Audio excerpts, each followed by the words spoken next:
Voy a ver si hay alguien. Buenos días, buenas tardes, buenas noches.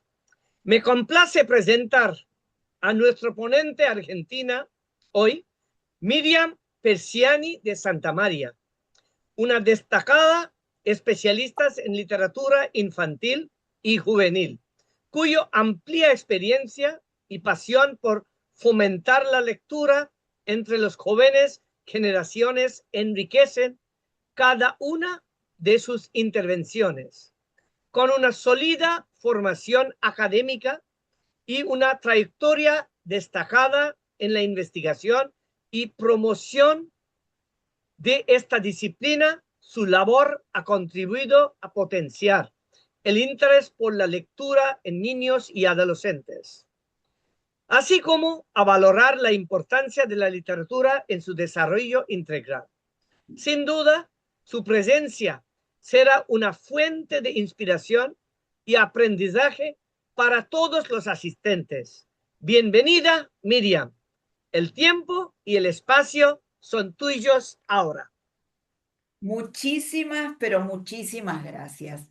Realmente, bueno, estoy muy agradecida y nuevamente felicitarlos por esta tarea tan impresionante que están llevando a cabo con el idioma español o castellano. Así que, bueno, voy a comenzar a contarles un poquito y ahora después les voy a mostrar el libro que yo ya se lo había pasado al doctor, pero les cuento un poco cómo fue la historia del comienzo de esta escritura.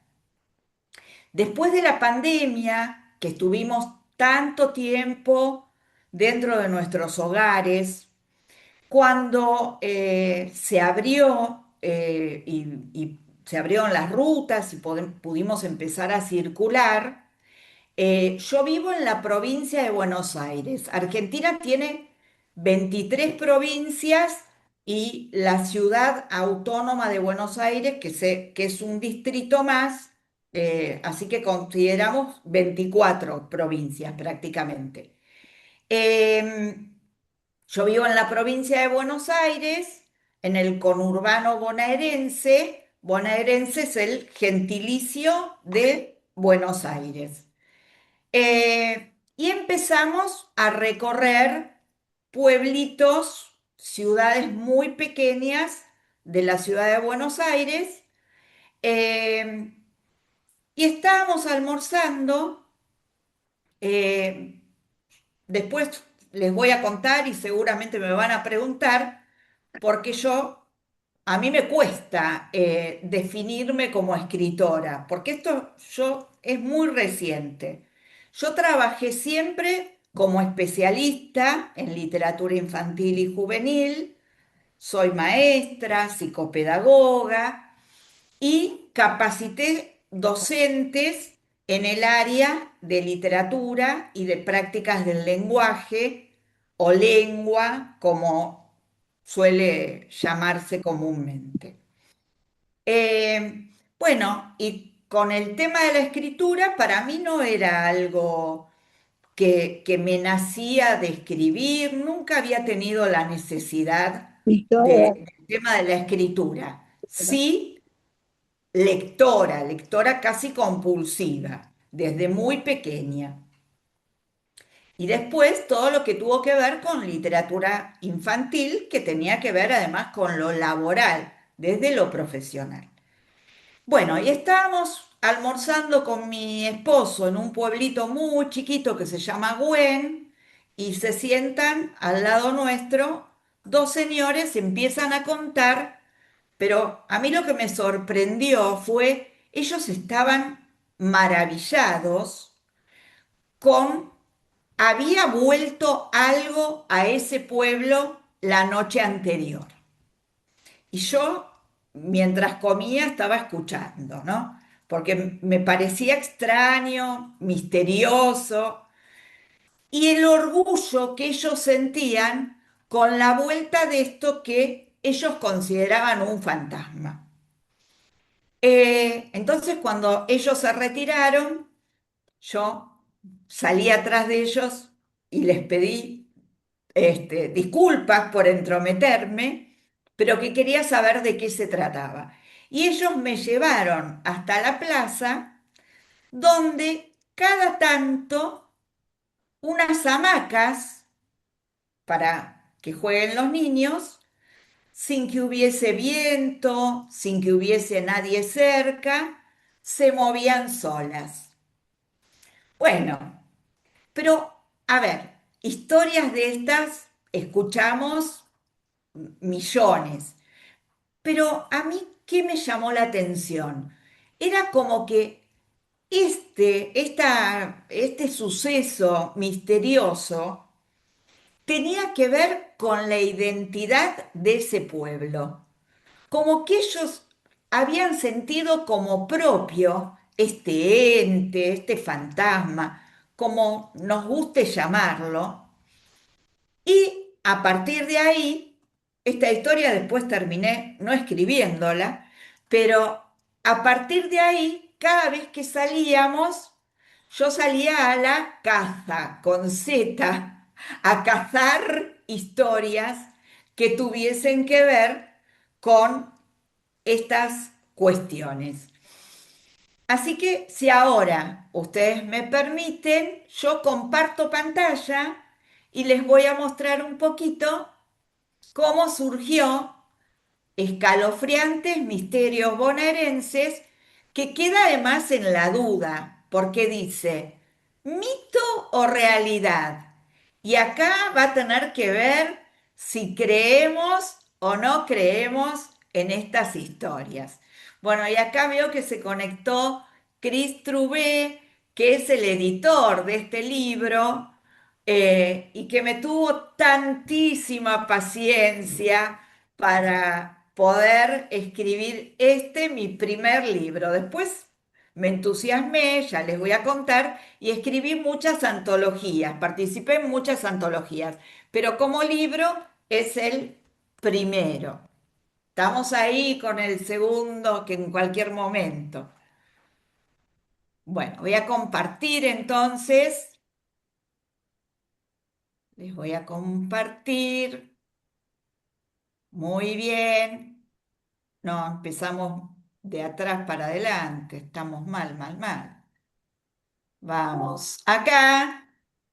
Bueno, esta es la tapa, ¿no? Del libro. Las imágenes están hechas con inteligencia artificial, que creo que me costó más que escribir el libro, lograr estas imágenes. Bueno, y son 10 cuentos que transcurren en 10 ciudades distintas. El primero, chat semanal, yo lo que presento siempre y desde un punto de vista didáctico, lo que les digo a los docentes, aparece el mapa de la provincia de Buenos Aires. No sé por qué debo tenerlo yo, ustedes lo deben ver, pero yo tengo acá como la pantalla, eh, los veo a ustedes a la derecha, en la parte superior, en el mapa de la provincia de Buenos Aires está ubicada la ciudad de Carlos Tejedor. La idea es simplemente que los chicos, los niños, porque este es un libro para niños no tan niños, ¿sí? Para los últimos años de escuela primaria o los primeros de secundaria. Entonces, solamente para que se ubiquen, pero que el texto sea literario, no empezar a buscar qué se cultiva en Carlos Tejedor, cuántos habitantes tienen. Después, si al niño le interesa esta información, lo buscará, pero la esencia es que el libro es literario. Bueno, la foto que está a la izquierda, también realizada con inteligencia artificial, es la foto que está dentro del libro.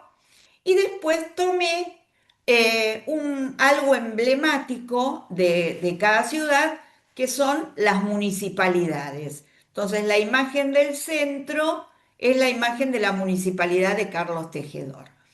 Este cuento Yo digo cuento porque como forma parte del mito y además está ficcionado, los nombres, por supuesto, no son reales. Bueno, lo que me contaron es que un grupo de estudiantes que eran muy unidos, que se reunían siempre, un sábado uno de los muchachos, adolescentes, no asiste a la reunión del sábado por la noche y fallece. De una manera muy cruenta, lo encuentran muerto en la bañera. Eh, pero después de unas semanas, el mejor amigo lo encuentra en la red social Facebook. Y a partir de ahí tienen este chat inexplicable, este misterio, y supuestamente siguen comunicándose todos los sábados a través del chat semanal.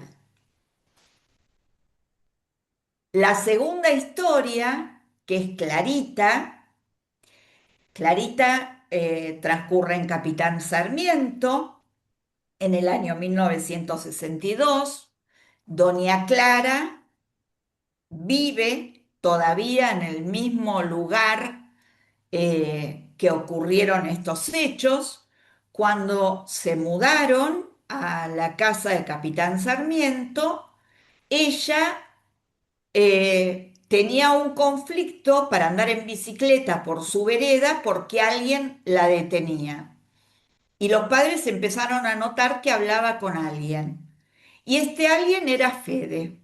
Entonces los padres estaban preocupados pensando que la nena tenía algún problema psicológico, un amigo imaginario, hasta que una vecina le preguntó cómo Clarita veía a Fede y cuando explica cómo estaba vestido, cuenta que el niño había sido atropellado en verdad en esa vereda y que había vivido en la casa lindante a la de Clara. Y Clara, dicen los vecinos, que hasta el día de hoy, cuando sale a barrer la vereda, conversa siempre con alguien. Así que ahí está el otro misterio. Bueno, el tercer cuento es los aros que conectaron la historia. En Caseros, que está muy cercano a Capital Federal, a la ciudad autónoma de Buenos Aires. Y esta historia tiene que ver un poco con la reencarnación.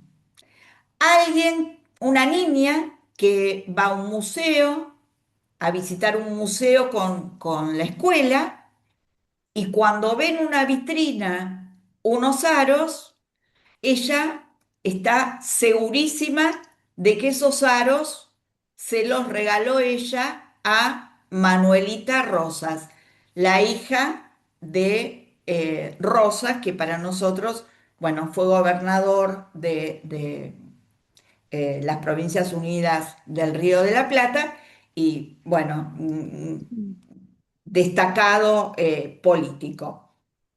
Y bueno, Manuelita, que era de alguna forma su mano derecha, en el Museo de Historia de Buenos Aires, que se encuentra emplazado en Plaza Lezama. Bueno, esta niña asegura y hasta recuerda cómo habían vuelto los aros. Eh, Como que pasan los años hasta que un día su hija, estando en la escuela primaria, va a la biblioteca y le dice a la madre que vio una imagen de ella, que es esta imagen, que es Karina O'Gorman, que muchos habrán quizás escuchado hablar de la película Camila, que ganó un Oscar. eh, no ganó el Oscar, estuvo a punto de ganarlo, fue nominada, pero no lo ganó. Eh, y descubren entonces que, bueno, que ella supuestamente estaba reencarnada en Camila O'Gorman y ocurren otras cosas que dan indicios de los juegos que había tenido ella con Manuelita Rosas en otra vida. Bueno, ojo donde duermen. Esto es en Caballito, que es un barrio de la ciudad autónoma de Buenos Aires, y acá cuatro amigas que se juntan los viernes, cuatro amigas que están en la escuela primaria, se reúnen en una casa, a cenar, se quedan a dormir. Nosotros llamamos pijamada por el tema de ponernos los pijamas y estar todos juntos reunidos, durmiendo una noche en una casa. En realidad eran tres amigas y llega una cuarta que tenía algunas características, era muy introvertida, no le gustaba mucho jugar, pero bueno, el tema es que tienen que acomodar camas de manera tal que entren las cuatro en una habitación. Y el hermano de la dueña de casa les dice que hay una cama que está entorpeciendo la entrada y que esto a los fantasmas les molesta mucho. Y bueno, cuando amanecen, cuando se despiertan, esa cuarta amiga, que era esta amiga tan especial, eh, amanece calva, sin cabello, sin un cabello en su cabeza. Y bueno, fue un gran misterio. A las chicas terminan echándolas de la escuela porque todos pensaban que habían provocado esto ellas. Eh, y lo que dicen los vecinos es que a pesar de esto que ocurrió y de que todos se mudaron del barrio, un viernes por mes a la noche se juntan en la vereda de la casa donde ocurrió esto y comparten, nosotros llamamos picnic, cuando comemos algo ligero, tomamos alguna bebida gaseosa y se siguen encontrando y llega esta amiga con el pañuelo en su cabeza. Bueno, no era cuestión de plomería, en Ingeniero Mashwitz, que es la ciudad donde yo vivo, también un misterio de alguien que se muda a una casa y rigurosamente a las 2 de la mañana aparece en un pasillo un charco de agua. Y bueno, después se sabe que en ese lugar había fallecido un chico que se había ahogado en el río y que supuestamente terminan viéndolo y la gente abandona esta casa. Y por alguna razón esta casa nunca logra habitarse ni venderse. Una herencia es una herencia. Carmen de Patagones, es una ciudad que está en el límite con Río Negro, que es otra de las provincias de Argentina. Y acá una abuela que le dice a una de sus nietas que una muñeca de porcelana va a ser su herencia. Sus primas sustraen la muñeca, se la llevan y una de las dos primas muere tras llevarse la muñeca.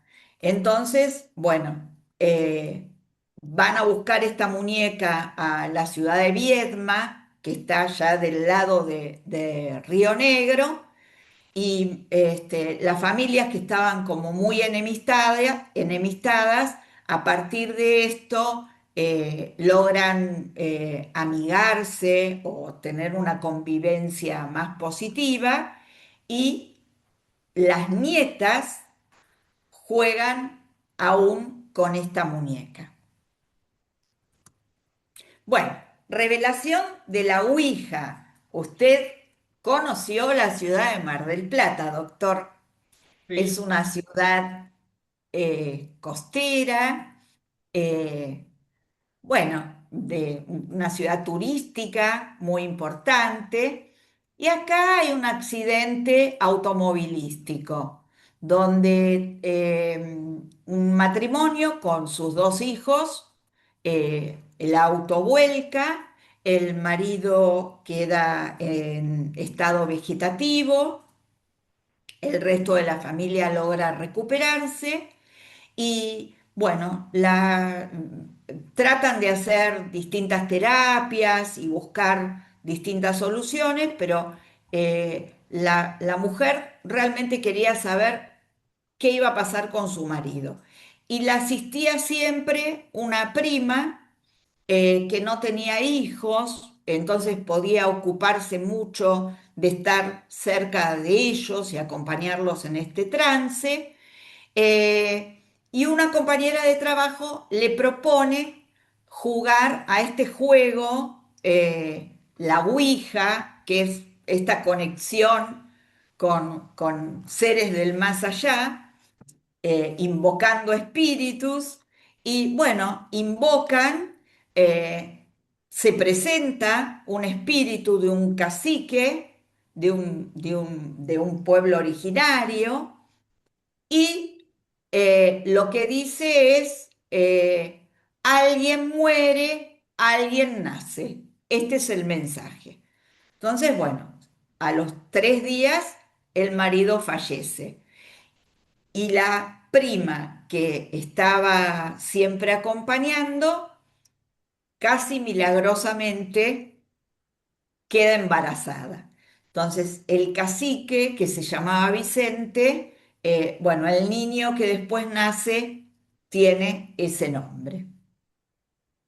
Bueno, la quinceañera en Bahía Blanca, esta historia en realidad se repite mucho en muchas ciudades, quizás para ustedes también haya alguna historia similar. Eh, un joven que va a bailar se encuentra con una chica que está vestida de una manera inusual, como atemporal, bueno, toman una taza de café, se vuelca el café sobre el vestido, luego la chica quiere huir, quiere irse, él la acompaña hasta que la ve entrar al cementerio. Bueno, y al otro día van a buscar un saco que le había prestado para ver si lo encuentran, porque el muchacho queda como choqueado ante todo esto, y encuentran la tumba de esta chica, Lorena García, que había fallecido justamente cuando tenía 15 años, por eso se había presentado con un vestidito blanco en invierno. Bueno, y el muchacho está en un neuropsiquiátrico después de haber vivido toda esta historia. Pero esto se repite en muchos pueblos. Bueno, la luz mala.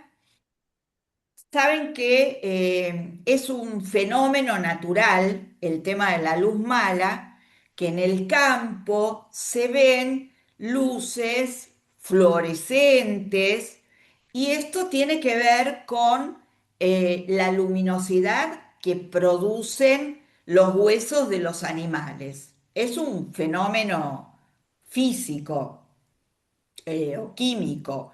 Pero bueno, una niña va a la casa de sus abuelos y en el fondo de la casa su perrito empieza a ver luces, a ladrar y bueno, finalmente sí, estas creen primero que eran luciérnagas y finalmente descubren que no, que son estas luces que aparecen por los huesos y el abuelo termina confesando que cuando encontraba alimañas dentro del campo, las mataba y las tiraba detrás de unas plantas y este era el efecto que se producía en ese hogar.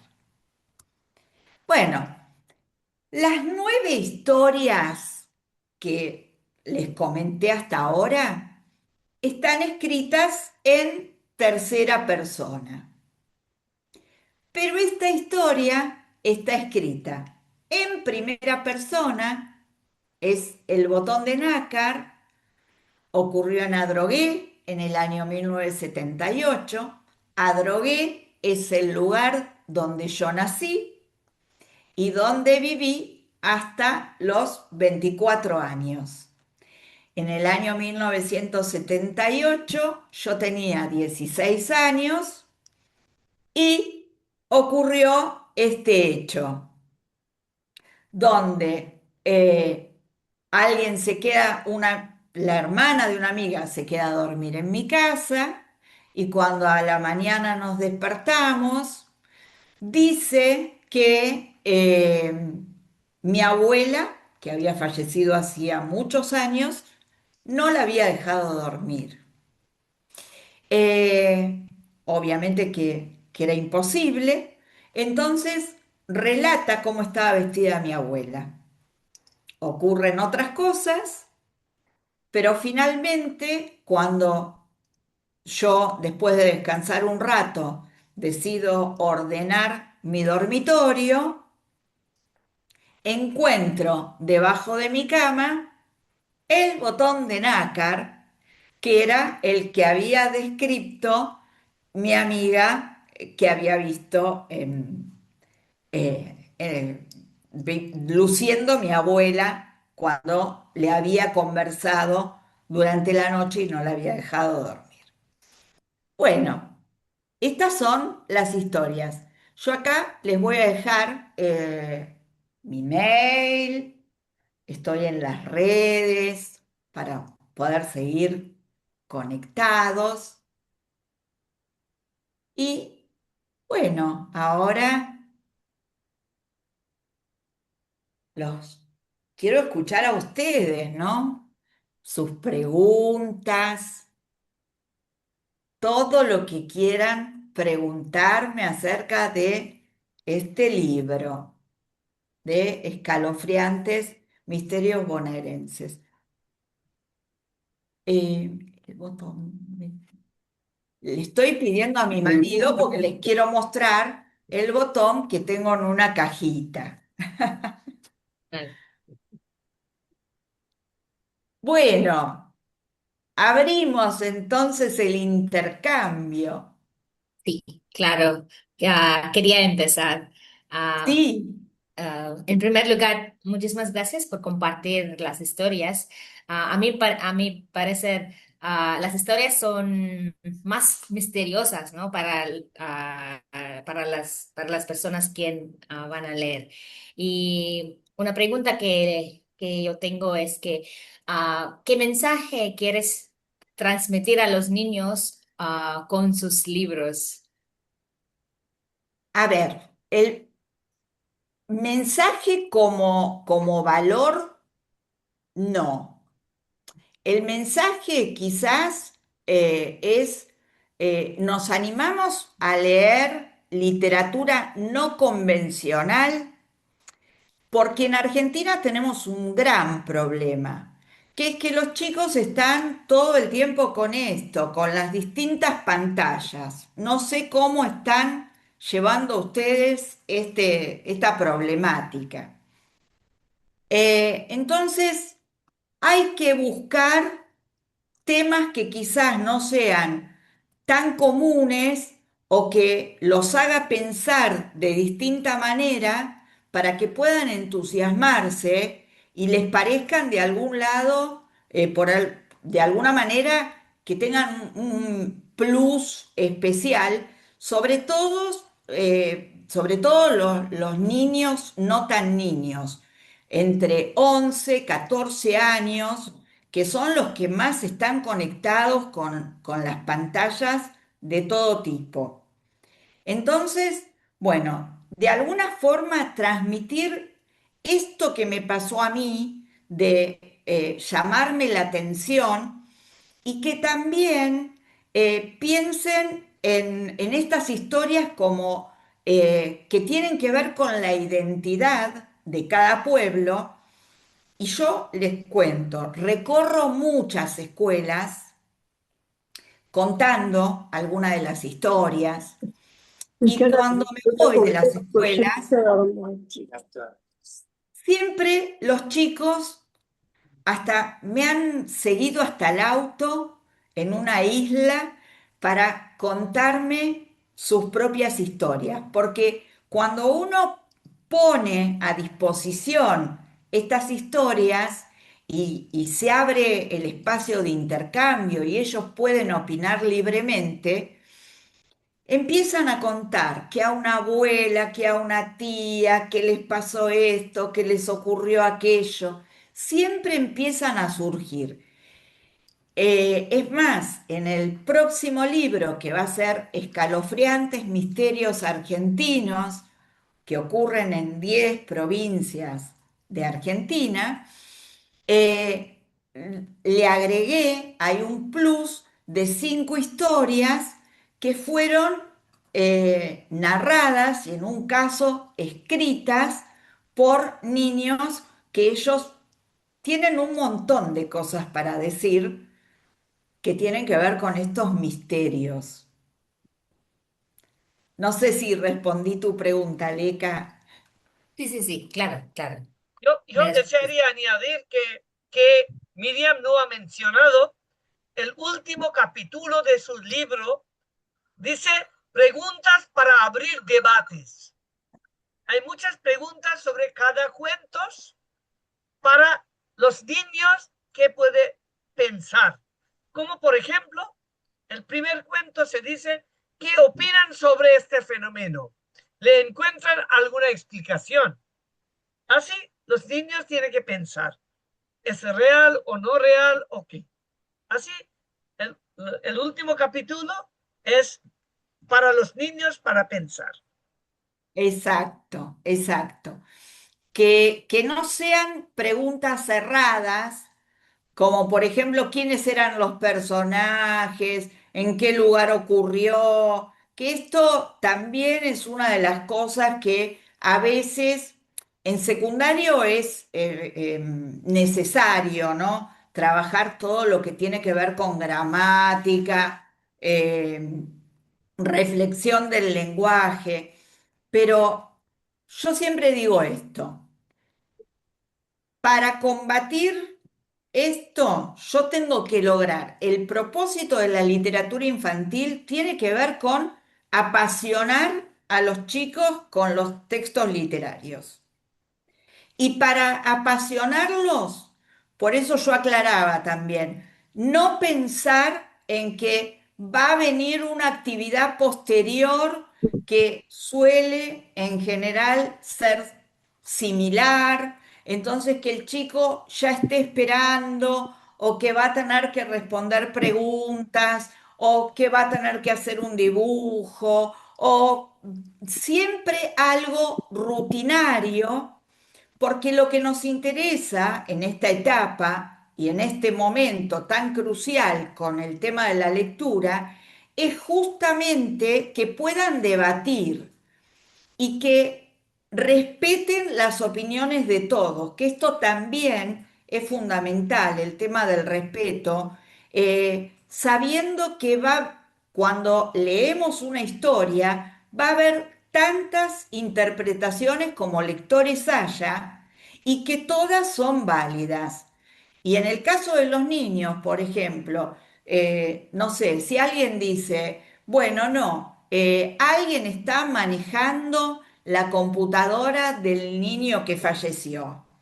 Bueno, ¿el resto qué opina? ¿Están de acuerdo? ¿por qué pensás que pasa esto? O sea, seguimos indagando en su línea de pensamiento y todas las respuestas van a ser válidas, porque es la interpretación que cada uno de nosotros tiene cuando lee una historia literaria, ¿no? Así que bueno, fundamentalmente trabajar mucho la oralidad, la reflexión, la comprensión lectora y ver de entusiasmarlos y de apasionarlos. Y esto creo que tiene que ver con la transmisión que hace uno en cuanto a si uno va a las aulas y lee como de manera monótona y sin entusiasmo. Bueno, yo suelo ir a las escuelas con una valija con rueditas, saco libros y abro esto y se quedan maravillados cuando ven libros y está la historia y podemos conversar y van entrando. Yo no digo que de los 30 niños entusiasmo a todos, pero vamos consiguiendo que se entusiasmen. Y bueno, yo los invito a leer el botón de nácar y acá les muestro, esta es la cajita que la bajé ayer y me olvidé de traerla porque la tengo en mi mesita de luz. Y acá Sí. está el botón de nácar. Y tal como dice el título, ¿mito o realidad? Y acá también va a quedar en la opinión de cada uno de ustedes, en sus creencias, en sus experiencias. Bueno, una pregunta. ¿Otra pregunta? Una pregunta. Sí, lo bueno de estos cuentos ah, es, es que deja todas las posibilidades abiertas y así que puede prender ah, los pensamientos, las preguntas, no solo de los niños, sino también de todos lectores. ¿Hay lectores adultos también de estos cuentos? Yo he ido a escuelas primarias de adultos y también la gente muy entusiasmada, que yo en realidad, a ver, hay diferentes criterios literarios. Hay autores que dicen que la literatura infantil no tiene edad, que no debería estar dividida por edades. Pero en realidad, si nosotros, bueno, el concepto que yo manejo con respecto a qué es leer, para mí leer es construir y deconstruir sentido, no solamente decodificar. ¿Esto qué quiere decir? Para poder leer, evidentemente tenemos que conocer el sistema de escritura para poder hacer esta parte de decodificación.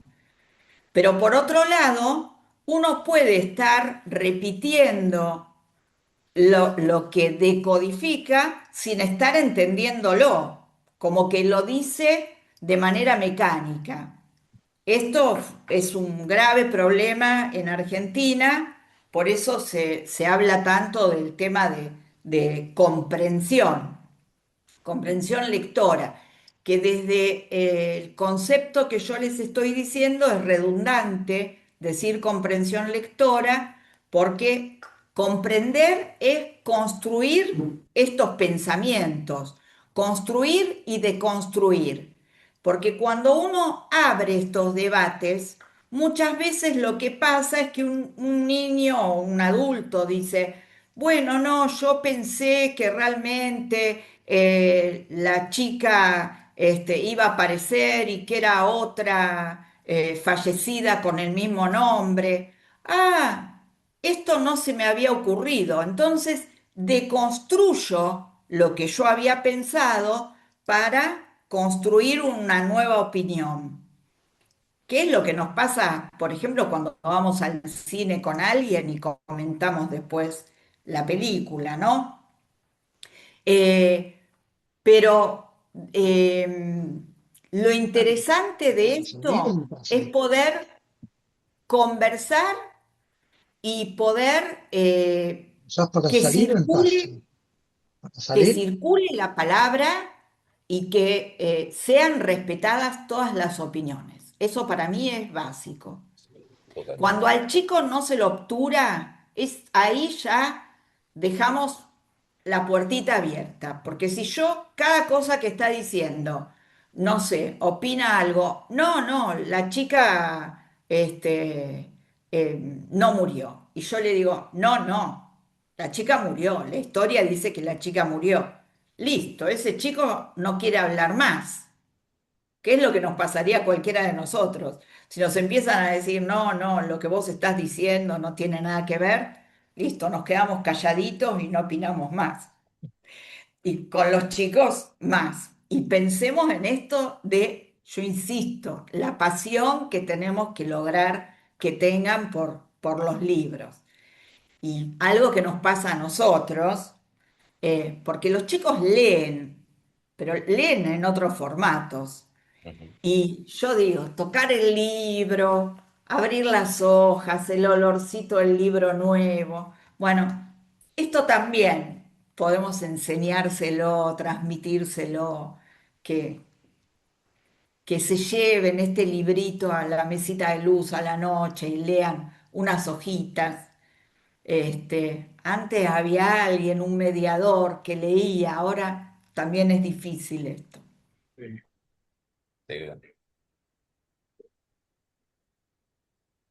¿Alguien más que quiera ¿Alguien? hacer? Sí, ah, la verdad su presentación estuvo re buena y me gustaron un montón los cuentos. Pues como usted tiene mucha experiencia en la literatura infantil, me gustaría hacerle dos preguntas, si no le molesta. No, Sí, para nada. sí. La primera pregunta es que, ¿cómo entiende usted el concepto de intertextualidad y hipertextualidad en la literatura infantil? Ujú. ¿Usted cree que estos vínculos aparecen más en el texto, en la imagen o entre la interacción de ambos? Y la segunda pregunta es que ¿usted piensa que aunque la literatura infantil a veces parece muy sencilla o muy simple, pero a veces transmiten ideas re profundas sobre la vida? Porque acá en India, en la tradición literaria bengalí, tenemos autores y poetas como Sukumar Ray, quien escribió versos absurdos en sus obras como Abol Tabol. Y en estos versos podemos ver que utilizó palabras inventadas, versos absurdos, para criticar la sociedad en una manera muy diferente, y en una manera implícita. Y quería preguntarle si hay casos similares en la literatura argentina o la literatura hispánica, y cómo piensa, ¿qué piensa usted? Bien, bueno, vamos primero por el tema de la intertextualidad. Bueno, yo creo que es súper importante el tema de la intertextualidad, pero podemos interpretarlo de dos maneras distintas porque vos hablaste de imagen. Yo en realidad le había comentado al doctor que estaba en duda si en esta ocasión iba a hablar de libro álbum, porque el libro álbum exige no intertextualidad, pero una complementariedad especial. Se da como una especie de simbiosis, o nosotros usamos mucho ahora la palabra maridaje, entre el texto escrito y la imagen. Esta relación que no es una ilustración más como las ilustraciones que vieron ustedes recién de mi libro, que simplemente acompañan a la escritura. Cuando leemos un libro álbum, no podemos leerlo si en simultáneo no interpretamos las imágenes. Las imágenes necesariamente tienen que interpretarse de manera conjunta con el texto escrito. No lo traje acá a la mesa, pero por ejemplo hay un libro que se llama Caperucita Roja, tal Ujú, como se lo contaron a Jorge, que es de un autor argentino, Luis María Pesetti, que el libro empieza de esta manera. Quédate tranquila, le cuento un cuento y le doy algo de comer. Si yo les leo esto, ¿ustedes qué interpretan? No sabemos. Necesitamos ver la imagen. En la imagen es un papá que se va a quedar con Jorgito, que es su hijo, y que le dice esto a una mamá que se va con una cartera que no sabemos si se va de paseo, si se va a trabajar, pero ahí vemos perfectamente cómo necesitamos conectar la imagen con el texto escrito para que pueda haber realmente una comprensión, para que pueda haber una construcción de este sentido de la historia. Ahora, el tema de la intertextualidad, que está apareciendo muchísimo, sobre todo en los libros álbum, tiene que ver con que en una historia aparezca otra historia o datos de otra historia y que yo pueda conectar otro libro dentro de este mismo relato. Bueno, hay un autor inglés, Anthony Brown, claro, que sí. está de alguna manera considerado como el padre del libro álbum, y Ujú, él tiene muchos libros donde trabaja perfectamente la intertextualidad. Eh, la historia de Osito, por ejemplo, es un oso que va caminando y va encontrándose con distintos personajes de distintos cuentos de literatura infantil. Entonces, los niños previamente deben conocer estas historias para poder tener una idea cabal de lo que está diciéndonos este cuento. Porque si no conoce a los personajes de los otros cuentos, la historia queda como inconclusa. Bueno, se encontró con una bruja, pero no era una bruja común, era la bruja de Hansel y Gretel. Se encuentra con otro personaje, pero ese personaje no es un ogro que está caminando, es Barba Azul, como que lleva a distintas historias de Charles Perrault, ¿sí? Que fue el primer escritor francés que escribió la versión de Caperucita Roja, que en todas las culturas hay una versión de Caperucita Roja. Bueno, Perrault fue el primero en escribir, en llevarlo al papel esta historia, porque antes era una historia que iba de boca en boca, pasando de generación en generación. Así que sí, el tema de la intertextualidad es muy importante, pero para eso la práctica de la lectura dentro del aula tiene que ser una práctica habitual y tiene que ser una práctica donde haya mucha diversidad literaria Y por supuesto, los textos complejos hoy son los que están adquiriendo mayor valor. No pensar que, no subestimar al niño de que para que pueda entender o leer literatura infantil, el tema tiene que ser algo simple, de un personaje que anda caminando por una plaza y se encuentra con una mascota y vuelve a su casa y no pasó nada. Se encontró con la... Sí, para justamente, y vuelvo a la palabra pasión, cuanto más compleja es la trama, más posibilidades tenemos de que se entusiasmen. Por lo tanto, abordar la diversidad, por ejemplo, y cuando hablo de diversidad es diversidad de género, diversidad étnica, diversidad política, todo tipo de diversidad, hay cantidad de libros, inclusive sobre discapacidades, como para que el tema sea abordado desde lo literario. No sé Muchísimas si gracias. quedó la pregunta.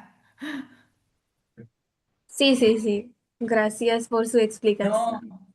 gracias a vos. ¿Alguna pregunta más? ¿Alguien? Cristian, Cristian. Estás Sí, muteado, Cristian.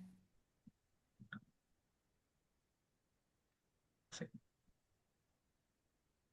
sí. Aquí tenemos otra escritora argentina, Cristina Pizarro. Cristina Pizarro. Sí. Una genia, Cristina Pizarro.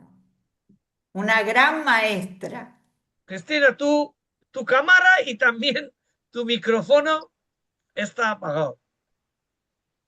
Ahí creo que me desmuteé, ¿no es cierto? Sí, Sí, sí, sí, sí. Cris No, Trubé. no, quería hacer un par de puntualizaciones con respecto a lo que habías dicho y también una pregunta que es, por un lado, tu libro, no tiene una intención moralizante o pedagógica o que aparezca una moraleja al final del libro, no tiene una finalidad estética, es puro esteticismo, puro disfrutar de la literatura como un hecho estético en sí, ¿no? Y que con eso alcanza y sobra, por lo menos la intención final del libro. Y Ujú. por otro lado, ese subtítulo que tiene, que dice mito o realidad, eh, podría reemplazarse, si uno fuese un poco malicioso, por mentira o verdad, ¿no? Que muchas veces el tema de los mitos urbanos o estas historias fantásticas que ocurren y que tienen sus protagonistas, sus testigos, y que esa persona cuenta la historia y la vive en el cuerpo, ¿no? Uno puede observar ese testimonio como algo que realmente esa persona vivió, sintió, ¿no? Y la cuenta Ujú. como una experiencia de vida. Y al que no le pasó generalmente no cree, y bueno, como es algo fantástico, eh, se lo trata de mentiroso. Y sin embargo, Es verdad. no está en juego la mentira o la verdad, por eso es que tu subtítulo es mito o realidad, ¿no? Y bueno, esa va mi pregunta, ¿por qué elegiste ese subtítulo, ¿no? Mito o realidad. Bueno, creo que porque justamente interpela de alguna forma, nos interpela directamente, porque si no es como muy binario, muy lineal el tema de verdad o mentira, ¿no? ¿Es verdad o es mentira? Inclusive verdadero o falso ha sido por años para nosotros en Argentina, exámenes donde Un teníamos que examen. poner verdadero o falso, ¿no? Y poner el casillero. Bueno, sí o no. Y acá entra hasta el azar, si querés. En cambio, cuando estamos hablando de mito o realidad, me lleva a mí a pensarlo. Puede ser un mito como urbano, un mito. Yo hago mucho foco en el tema de lo identitario de alguna forma, porque lo que fui descubriendo en la gente o en los chicos tiene que ver con esto. Eh, es mi fantasma, es mi historia de mi lugar y como este orgullo. Entonces, me pareció más acertado plantearlo desde esta manera, ¿no? Bueno, ¿cómo lo vemos? Porque además, si lo pensamos desde el mito, como la leyenda, también podemos pensar en otros orígenes y ahí un poco responder a la colega que preguntó sobre la intertextualidad, porque esta suele ser una pregunta que yo les hago a los chicos y hay algunas preguntas al final que ¿escuchaste alguna vez alguna historia que tenga que ver con este fenómeno? Y ahí vamos, ¿no? Con esta combinación y con esto de lo intertextual. Y ahí es donde también surgen otras historias que son similares. Gracias, Cristian. No, gracias a vos. Bueno, Ay, Cris, qué lindo verte, Cris Pizarro. Bueno, buenos días para nosotros, buenas noches para los amigos de Kolkata. Sí, disculpen, pero justo en el celular, porque ahora estoy con el celular, no sabía cómo encontrar el vídeo. Bueno, porque siempre lo hago con la notebook que me permite verlos mejor.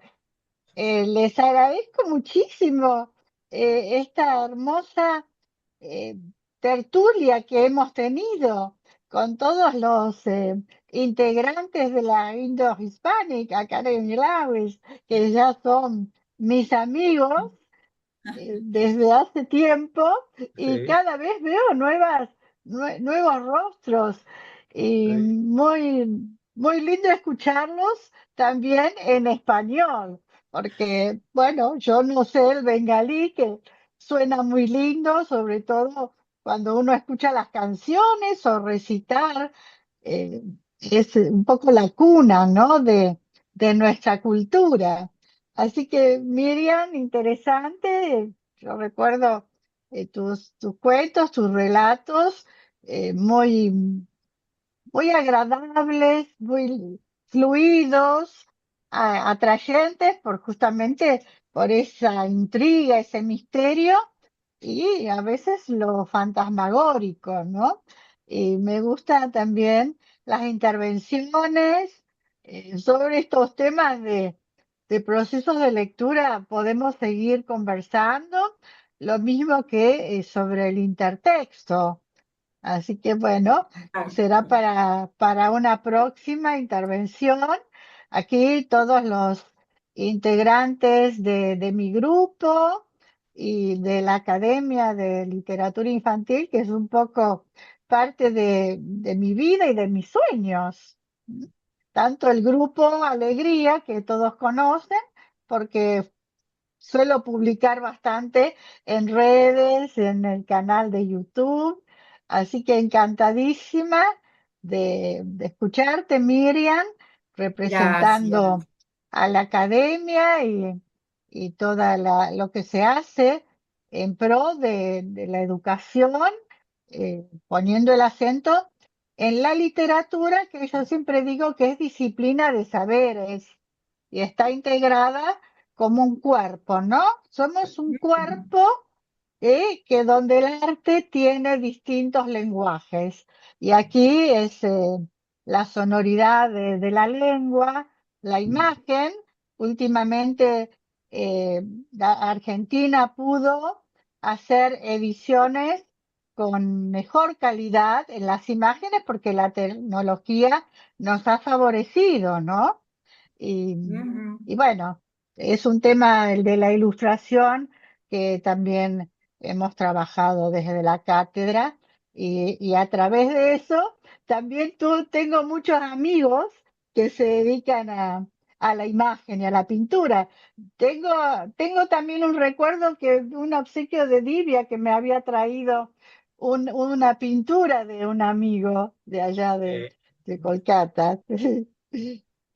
Porque, bueno, el arte en India es como la sangre, ¿no? Que va por el cuerpo y nos enamora y nos enseña tanto. Bueno, que queden las preguntas para Bueno, quienes Gracias, te conocen Cristina. por primera muchas vez gracias, y yo Cristina. agradecida. Sí. Sí, en contacto Cristina siempre. es una poeta, ah, y nosotros estamos en contacto más de 30 años. Sí, me parece, no recuerdo, pero más de 30 años estamos en contacto. Y este año también, hace tiempo, no sé, hemos publicado un libro de Cristina también en la feria. ah, Sí, yo que, qué lindo poder ir a la feria. sí, sí, y Seguramente va a ir Miriam. sí. A mí Este ya es me el cuesta libro un de poco Cristina andar. de poemas. Precioso. Sí. Ya Y vendrá por Argentina. no. Y espero que estamos con Miriam también. Muy pronto comenzaremos a traducir obras de Miriam al bengalí y también al español. Así que los Bien, estudiantes de español también pueden leer para mejorar sus niveles. claro, Esto. claro. Porque no Bueno, debemos conocernos la y tiene que literatura. haber intercambio, Sí, intercambio intercambio. cultural, es Sí, fundamental. sí, Bueno, si ustedes me permiten, sí, a mí me gustaría leerles porque estuvimos hablando de mucho misterio, sí, ¿sí? Y de esto que planteaba Cristian, de ponerlo en términos de mito sí, y de realidades. Y en la edición que yo le pasé a usted, que sí, es la que están leyendo, en la primera edición, en realidad, la contratapa es distinta. En la contratapa de la primera edición, bueno, como era mi primer libro, yo tenía mucho temor, y consulté a mucha gente, desde lo gramatical, desde la estructura, pero también como el tema tenía que ver con algo que podía pasar por lo holístico, lo consulté con una amiga mía que sí hace terapias holísticas, es licenciada en trabajo social, pero además ha investigado mucho sobre astrología y demás ciencias que tienen que ver con algo distinto también. Yo le pasé el archivo por mail y a la mañana enseguida ella me responde, ¡ay, qué hermosos estos 10 cuentos de amor! Yo dije, ¿pero de qué me está hablando? Si yo le pasé escalofriantes, le pasé otra cosa, pero yo no escribí otra cosa, o sea que, no sé, le pasé algo de Amado Nervo, no sé qué habré pasado. Y cuando me da la respuesta, si ustedes me permiten, yo voy a leer lo que ella escribió en la contratapa. Y dice, la búsqueda de la verdad no debería seguir un camino lineal, porque corremos el riesgo de quedar atrapados en tramos sin respuestas. Estos 10 cuentos, si bien tal como se propone en el título, producen escalofríos, tienen al amor como protagonista. El amor como energía que lo abarca todo, que todo lo contiene, que trasciende tiempo y espacio, vidas y otras vidas.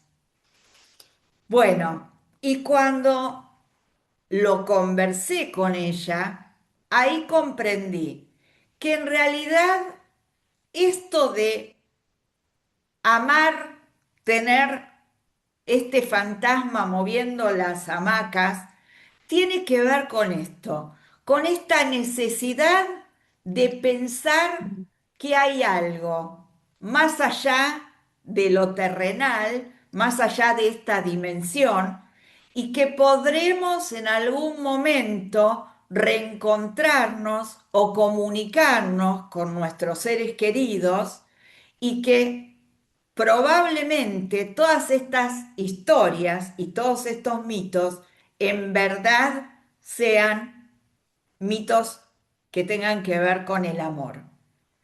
Eh, bueno, acá nuevamente, ¿no? Podríamos abrir un gran debate y seguramente las opiniones van a estar divididas, pero nos Sí, deja reflexionando sobre por qué desde la historia de la humanidad estos mitos nos han acompañado y existen para generar estas inquietudes y pensar en estas conexiones con otras dimensiones, que ahora, bueno, está tan de moda, ¿no? Ahora lo vemos, pero a través de la ciencia ficción, por ejemplo. Bueno, sí, yo alguna...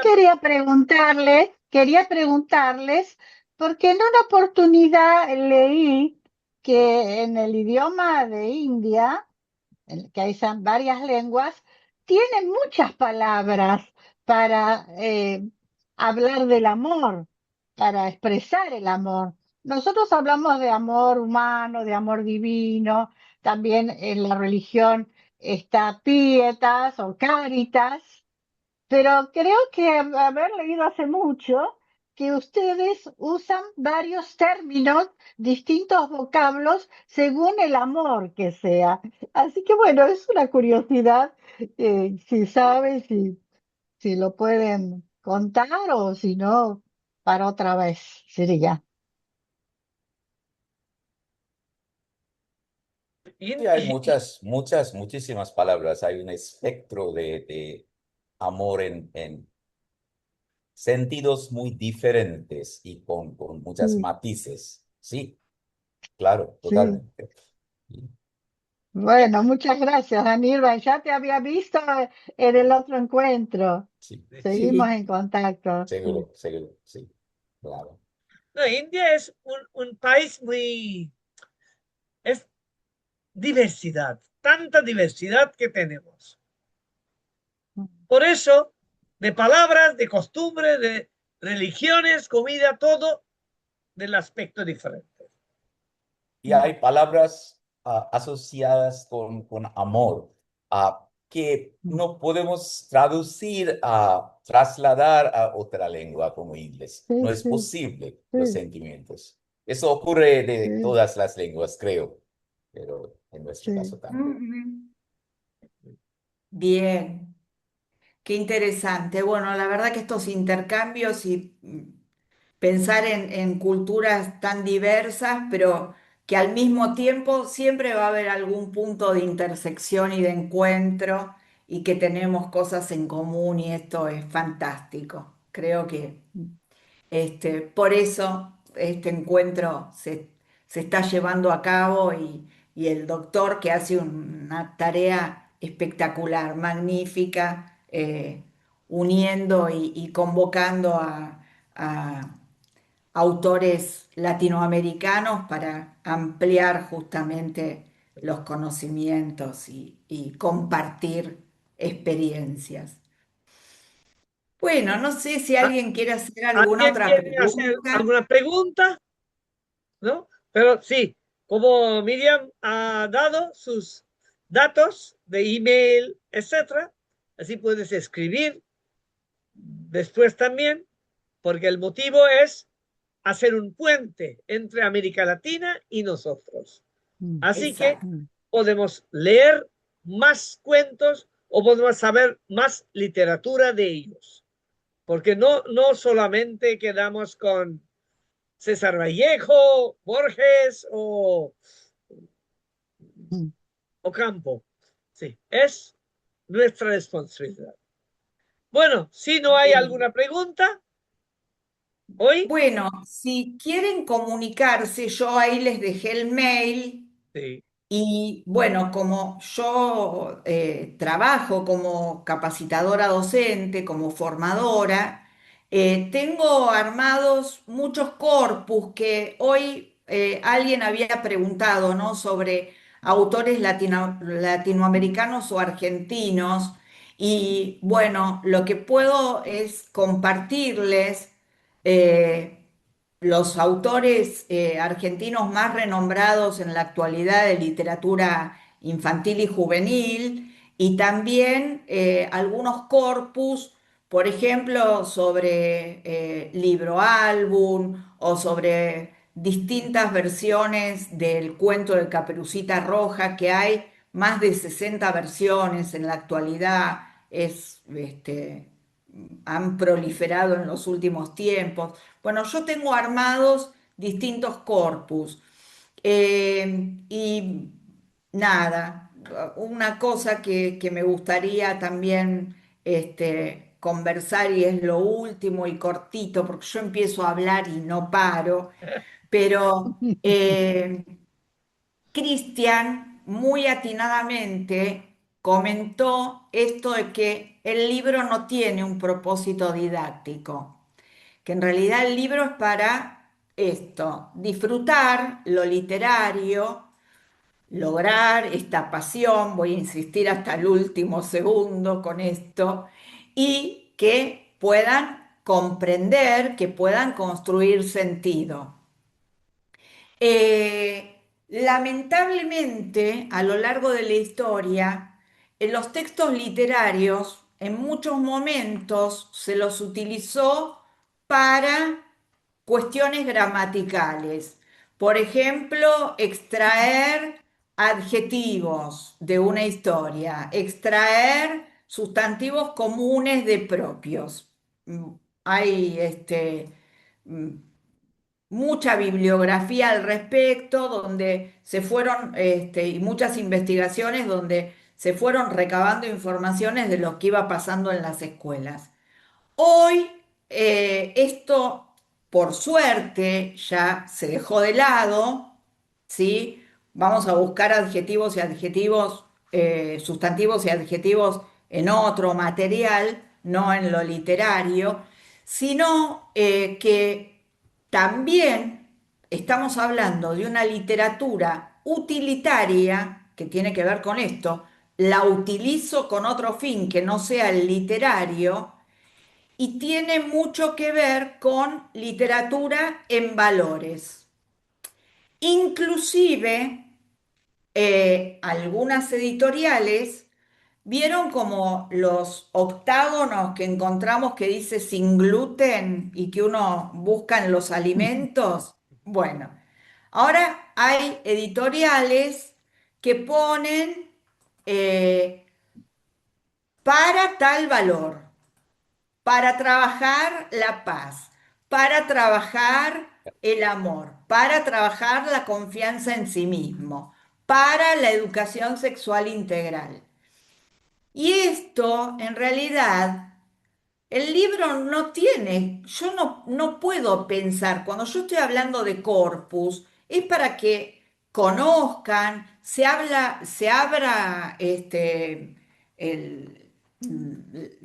conozcamos más sobre temas complejos. Por ejemplo, bueno, Cristina sabe, estamos haciendo jornadas en diferentes provincias que tienen que ver con la muerte en la literatura infantil y juvenil.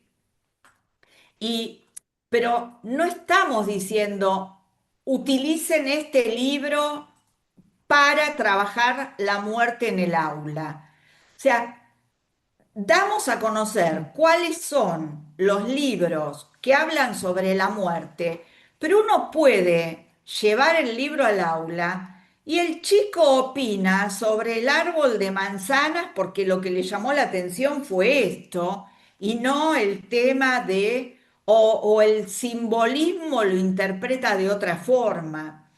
Entonces, Yo lo que digo es que hay que tener mucho cuidado con esto de pensar en que el libro sea para trabajar determinado tema, para, no sé, un libro de Keiko Kasa, que es una autora japonesa, que tiene un libro bellísimo que es Choco encuentra una mamá. Y muchas veces las estudiantes preguntan, ay, ¿puedo usar este libro para trabajar la adopción? En realidad no, podés usar el libro para que los niños disfruten de la historia y después veremos qué opinan sobre la trama. No sabemos qué es lo que van a opinar sobre esta historia. Así que, bueno, creo que sería como una recomendación.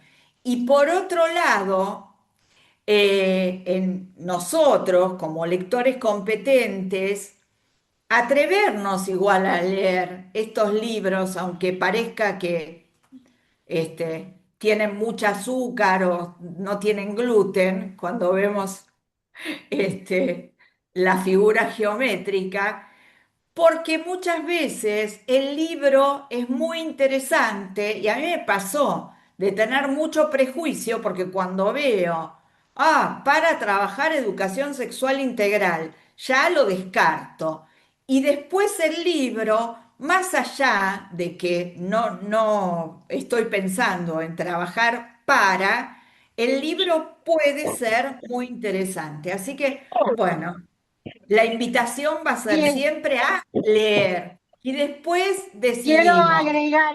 quiero agregar algo, porque este tema de la literatura como instrumento para es una problemática que se viene discutiendo desde hace medio siglo y Mm, todavía quedan por intereses mercantilistas, sobre todo las editoriales que tienen que ganar dinero, entonces hacen esos cartelitos. Pero también está en la literatura para adultos que existe también una forma de escribir sobre determinados temas que tienen que ver también con intenciones personalizadas o partidarias y que no tienen nada que ver con la literatura. Eso se ha discutido y se ha trabajado. Ay, quedaste muteada, Cristina. Sí, Cristina. Cristina, estás muteada. Sí. Ahí está, sí, Ah, porque Ahí. sí, ahora no está. sé por dónde iba, no sé por dónde iba.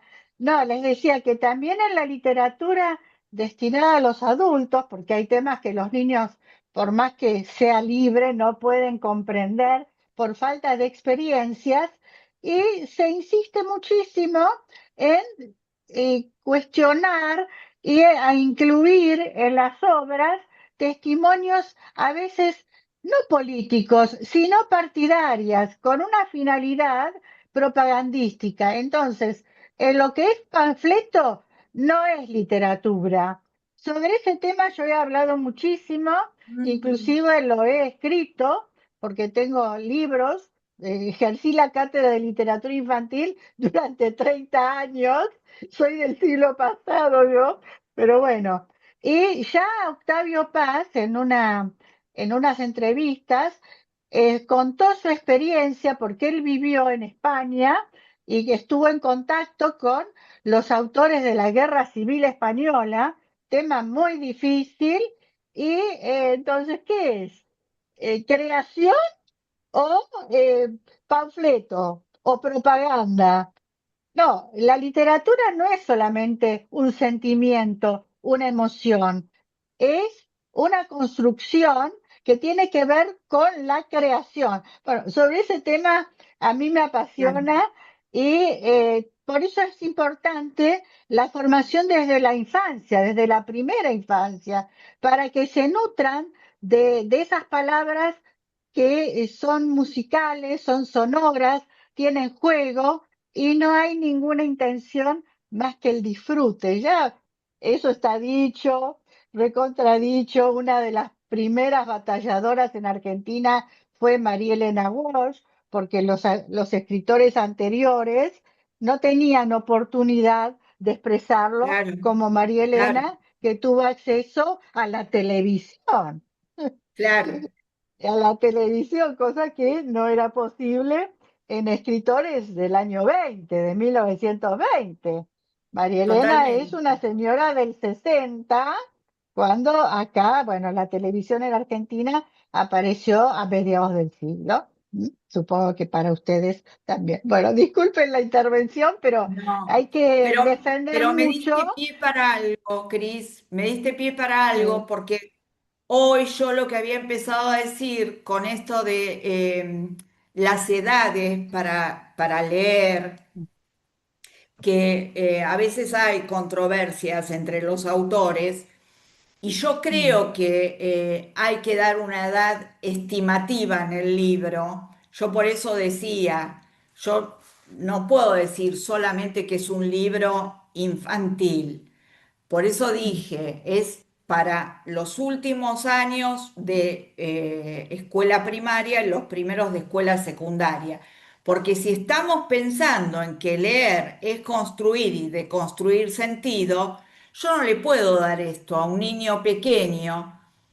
Puede ocurrir que mm, tenga una trayectoria lectora mucho más avanzada. Esto sí va a depender de la mm, experiencia de cada lector como lector competente, pero de todos modos yo tengo que pensar que está escrito para una determinada edad que no es fija, que sabemos que es mm, aproximada a esta edad, pero si queremos justamente que pueda después haber un intercambio, que pueda haber una reflexión y que puedan opinar con conciencia, bueno, creo que esto sí es necesario indicar las edades aproximadas que no es tan libre, ¿no? De literatura infantil a secas. mm.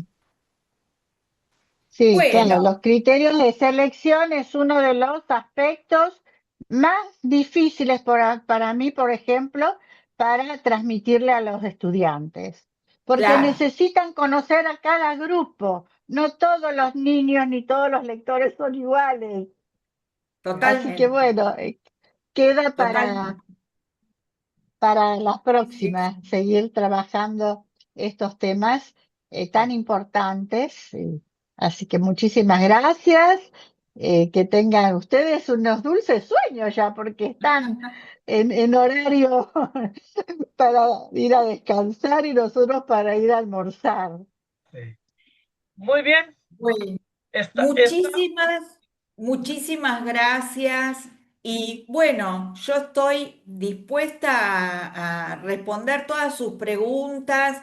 Si quieren comunicarse a través de mi mail o a través de las redes sociales, a su entera disposición. Y bueno, ojalá que nos podamos ver en enero en sí, India. sí, Sería fantástico. Voy sí, a buscar, voy a tener que sacrificarme e ir a buscar el libro de Cristina. sí. Yo voy a enviar a Cristina. Bueno, bueno, y Muchas gracias. hoy terminamos aquí, pero no terminar, es el comienzo de un camino y espero que caminamos muchos caminos más hasta que Miriam llega a Calcuta y Cristina por la segunda vez a Calcuta y podemos presentar sus libros en nuestro idioma bengalí o también en otros idiomas de la India. Sí. Muy bien. Gracias a todos por sus Ahí estoy asistencias. Gracias, leyendo. Nos vemos. gracias, gracias, Un abrazo muy gracias. grande para todos. Gracias.